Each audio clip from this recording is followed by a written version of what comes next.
सुखदेव जी शुक अवतार हैं। श्रीमद् भागवत कथा, सुखदेव जी शुक अवतार हैं। शुक अवतार का मतलब सब संस्कृत में तोते को ही शुक बोलते हैं। महादेव महादेव, महादेव के जो नाम है, इस नाम में से दो टुकड़े किए गए। महा को शंकर को दे दिया, शंकर तुम संभालो इसको, और देव को लेकर के सुख को दे दिया, सुखदेव हो गए। सुखदेव जी ने भागवत को पहले अध्ययन किया, फिर उसका मंथन किया, चिंतन किया, चरित्र किया, अध्ययन आचरण किया। उसके बाद साधना में, तपस्या में चले गए नर्मदा के तट पर। उसके बाद भागवत की कथा करना प्रारंभ किया। कितना लेट प्रारंभ किया। सहस्रम शतम न जन्मम श्रुति, पर सुखदेव जी का जो कैलेंडर में फोटो है वो ऐसा है, नौजवान टाइप का।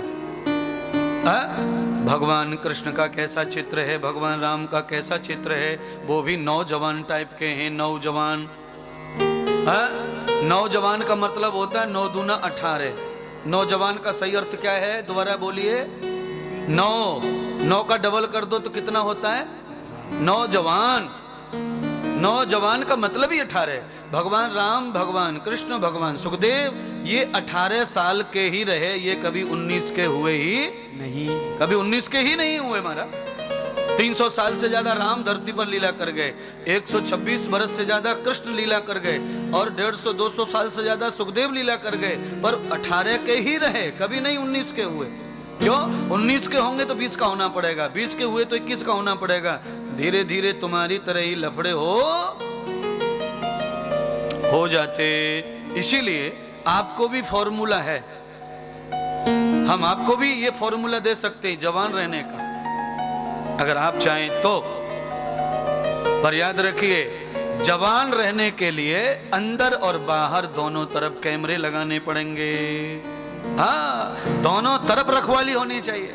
बाह्य रखवाली चाहिए और आंतरिक रखवाली चाहिए। बाहर से संभालने के लिए सद्गुरु भगवान चाहिए जो रोज धूल हटाते रहें, और अंदर से संभालने के लिए मंत्र भगवान चाहिए।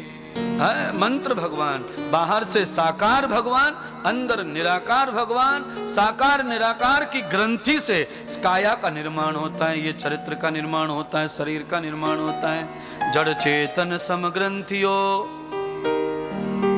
चेतन और जड़ की ग्रंथि का मिलन शरीर है, मानवता है, जीवन है, जन्म है,